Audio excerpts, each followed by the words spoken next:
क्या बात है बेटा, बगैर बात किए लौट जाओगे? हाँ, मुझे लगा आप सो रहे होंगे। कोशिश तो काफी देर से कर रहा था, पर तुम भी जाग रहे हो अभी तक। क्या बात है, कोई खास बात?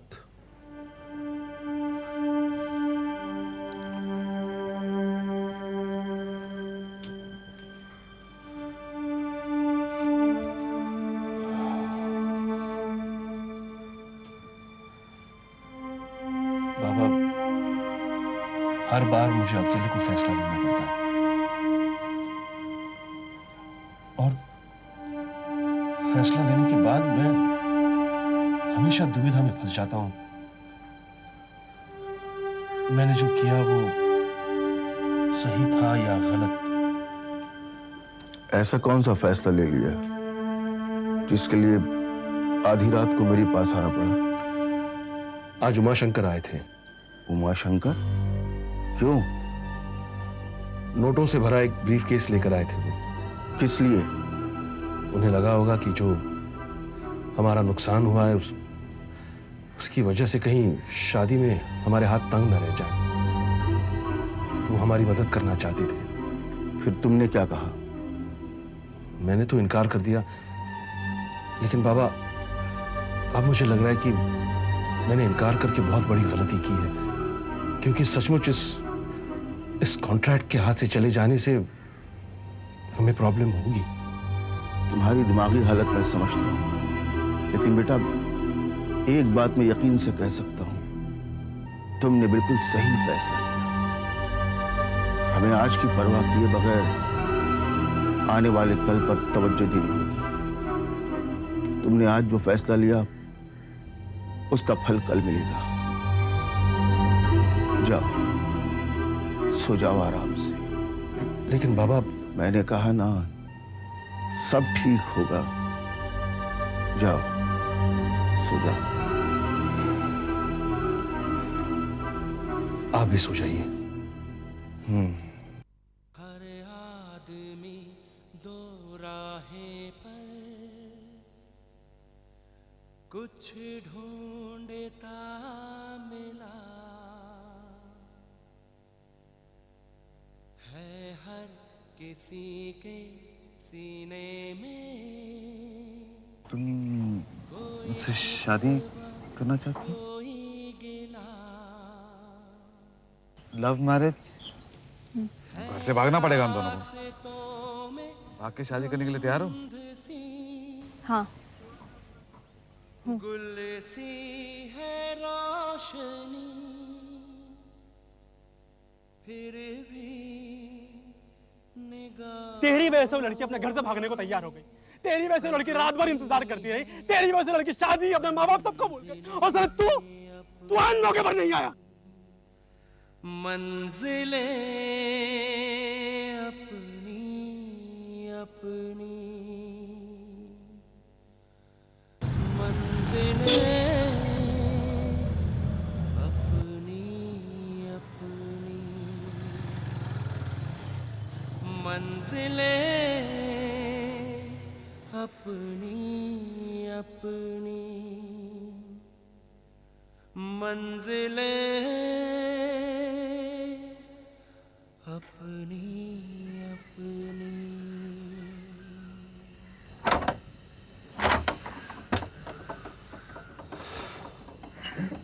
अब भाई साहब, हाँ, ये गैरी के घर में ताला? शहर से बाहर गया है वो, ताला तो लगेगा ही ना। अच्छा, कहाँ गया? कुछ बोल के गया? कह रहा था गोरखपुर जाएगा। कब तक आने वाला है? ये तो मैंने पूछा नहीं। ये दरिया भी है निकला आंसू की तरह खारा, जाया हुई कोशिशें सब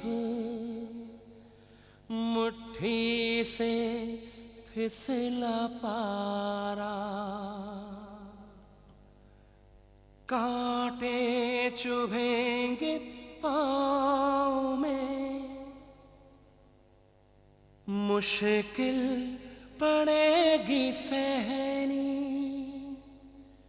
फिर भी निगाहों में सबकी है मंजिलें अपनी, मंजिलें अपनी अपनी, मंजिलें अपनी। अब पंडित जी, जी बेटे। पंडित जी, इस मंदिर में हर सुबह एक लड़की आती है, शायद आपने उसे देखा होगा। गोरी सी है और उसके यहाँ पे तिल है। कभी अकेले आती, कभी सहेली के साथ आती है। प्रिया नाम है उसका। बस बस हम समझ गए तुम किसकी बात कर रहे हो। पर उसे हुआ क्या? पिछले 4-5 दिनों से तो यहाँ दिखाई ही नहीं थी। जी तुम उसे ही ढूंढ रहे थे ना? जी हाँ। मिले तो उसे बोलना मंदिर आना बंद ना करे, पूजा में विघ्न अच्छी बात नहीं है। मंजिलें अपनी अपनी, मंजिलें अपनी अपनी। With due regards, I would like to mention, for the past 8 months, sir हाँ, सर मुझे पता चल गया कि हमारे कोटेशन लीक करने के पीछे किसका हाथ था। Shruti, please excuse us.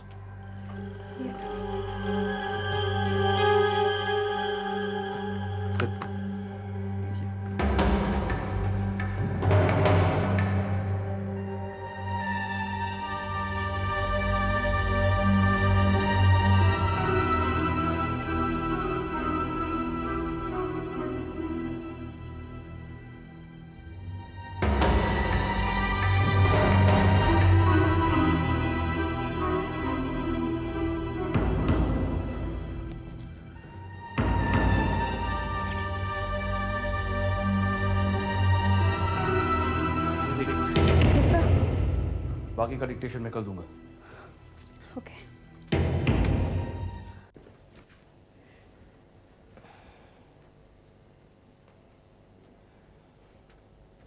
बड़े पापा, आपने मुझे बुलाया? हाँ, इधर आ।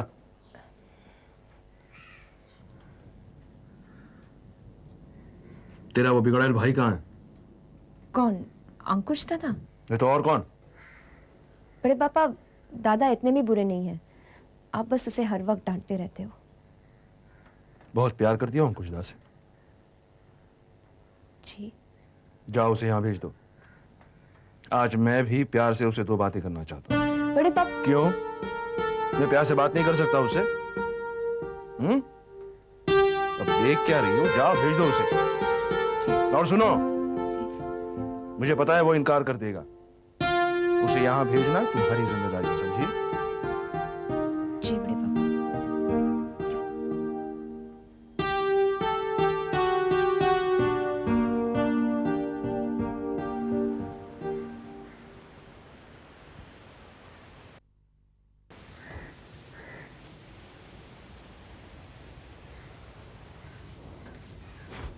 दादा, बोल। मैं डर गई थी कहीं आप सो न गए। क्या बात?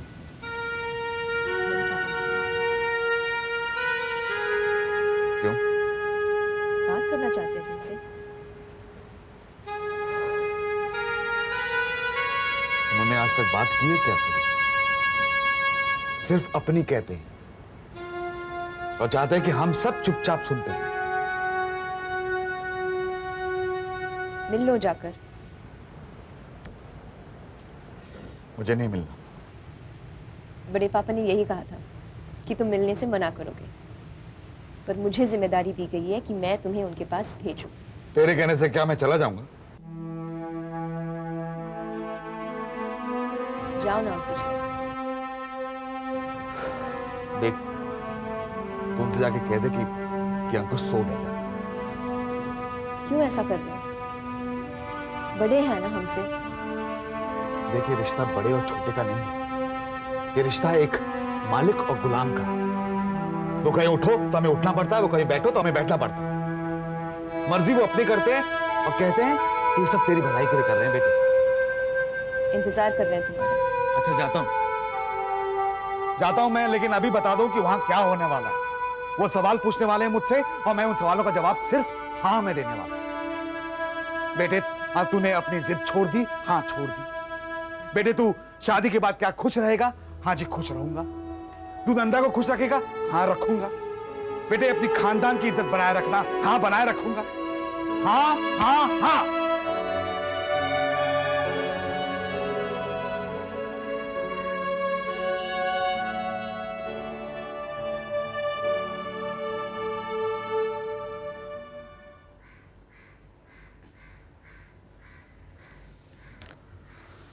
जब तुम छोटे थे मेरी एक आवाज पर दौड़े चले आते थे। अब बड़े हो गए तो इंतजार करवाते हो। मेरे बुलाने पर भी नहीं आते। आ तो गया हूं। हाँ लेकिन दरवाजे पर खड़े हो। यहां आओ मेरे पास। नहीं बड़े पापा, आप कहिए जो कह रहे हैं। पहले यहां आओ मेरे पास।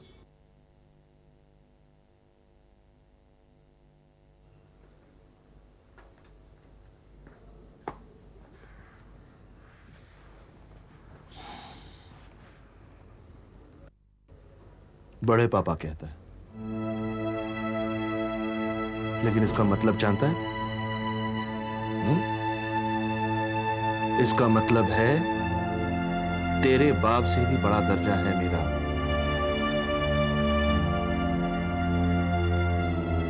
और इसलिए मुझे तेरे बाप से भी ज्यादा फिक्र लगी रहती है। पता है मुझे।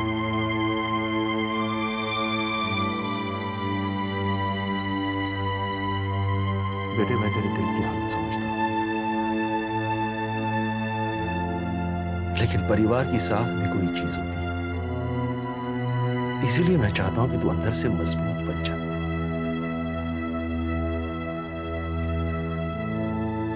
बेटे मैं कुछ सवाल पूछूंगा जिनका मुझे सही सही जवाब चाहिए, पूरी ईमानदारी से। पूछिए। बेटे क्या तू ये चाहेगा कि तेरी अपनी जिद पूरी हो और हम सबका सर शर्म से झुक जाए?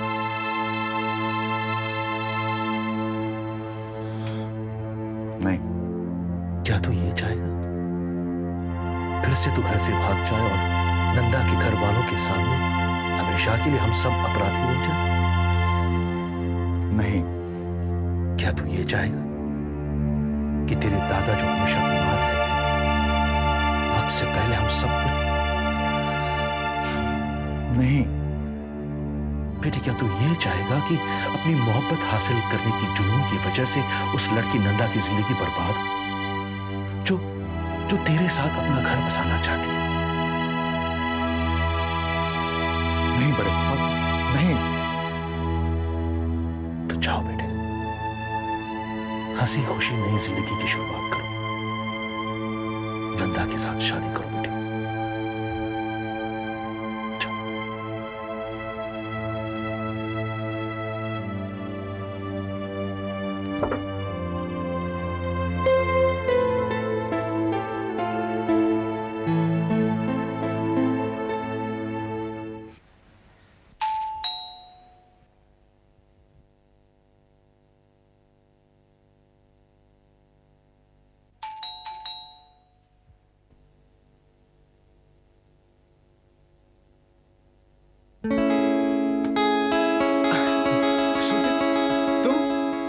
चौंकने की वजह मेरा आना है या मेरा इस वक्त आना है?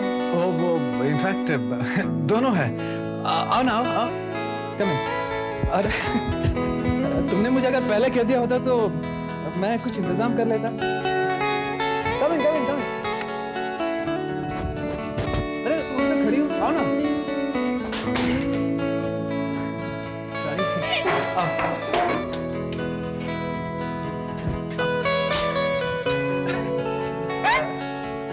अगर तुमने मुझे पहले कहा होता तो मैं इस तरह की एम्बैरेसमेंट से तो बच जाता ना। लेकिन ओके प्रकाश, कोई बात नहीं। मैं जानती हूँ बैचलर्स कैसे रहते हैं। इनफैक्ट मैं भी तो अकेले रहती हूँ। मेरा कमरा तो इससे भी ज्यादा कबाड़ खाना है। अच्छा no problem. Okay tell me, क्या लोगी? Coffee. Coffee? Okay. Any problem? हाँ, कॉफी नहीं है, सिर्फ चाय है, वो भी डिप डिप वाली। चलेगी? दौड़ेगी। दौड़ेगी? तो फिर मैं अभी लेकर आता हूँ। ओके? अच्छा प्रकाश, हाँ? क्यों अकेले रहते रहते बोर नहीं हो जाते तुम? बोर होने के लिए वक्त किसके पास है श्रुति? 16-16 घंटे काम करता हूँ, उसके बाद जब तक घर लौटता हूँ तो इतना थक चुका होता हूँ कि नींद आ जाती है, फिर सुबह उठकर काम पे चला जाता हूँ। कब से अकेले रहते हो? शुरू से, बचपन से। मम्मी डैडी फैमिली कोई नहीं? कोई नहीं है। किसी एक्सीडेंट में डैडी की डेथ हो गई थी, उनका चेहरा मुझे थोड़ा सा याद है। मम्मी के बारे में मुझे कुछ भी नहीं पता। इनफैक्ट श्रुति, मैं अपने मम्मी डैडी को मिस भी नहीं करता हूँ। ये कैसे हो सकता है? क्यों नहीं हो सकता? जो चीज़ कभी मिली नहीं, उसका होना क्या और ना होना क्या श्रुति? वैसे तुम दिनेश जी और दीपक जी के काफी करीब हो, है ना? हाँ श्रुति, आज मैं जो कुछ भी हूँ उन्हीं के बदौलत हूँ। उन्होंने मुझे पाल पोस कर इतना बड़ा किया। इनफैक्ट मैं, अंकुश और राहुल बिल्कुल भाइयों की तरह रहते हैं। जब भी मैं कभी बहुत अकेलापन महसूस करता हूँ ना, तो उनसे मिलने चला जाता हूँ। जैसे मैं तुमसे मिलने चली आई। पता नहीं क्यों मुझे ऐसा लगता है कि सारे ऑफिस में एक तुम ही हो जिससे मैं अपना अकेलापन बांट सकती हूँ। थैंक्स श्रुति, आखिर तुमने मुझे किसी लायक तो समझा। तुम्हें तो सभी लायक समझते हैं, मैं, दिनेश जी। इसलिए तो उन्होंने तुम्हें मित्तल एंड मित्तल कंपनी वाली इंक्वायरी की फाइल सौंप दी है ना? अच्छा क्या हुआ उस मामले का? चल रहा है। कुछ पता चला किसने? पता तो चल नहीं श्रुति, शायद कोई ऐसा इंसान हो किसी का शक न जाए। अच्छा पता चला वो आदमी कौन है जो हमें मित्तल एंड मित्तल कंपनी की इंफॉर्मेशन? श्रुति प्लीज, बुरा ना मानो तो एक बात कहूं, तुम यहाँ अपना अकेलापन शेयर करने आई हो या इंफॉर्मेशन कलेक्ट करने? कैसी बात कर रहे हो प्रकाश? मैं यहाँ आई हूँ because I care for you. मुझे तुमसे बात करना अच्छा लगता है, मगर मुझे नहीं मालूम था कि तुम इतने शक्की हो। श्रुति,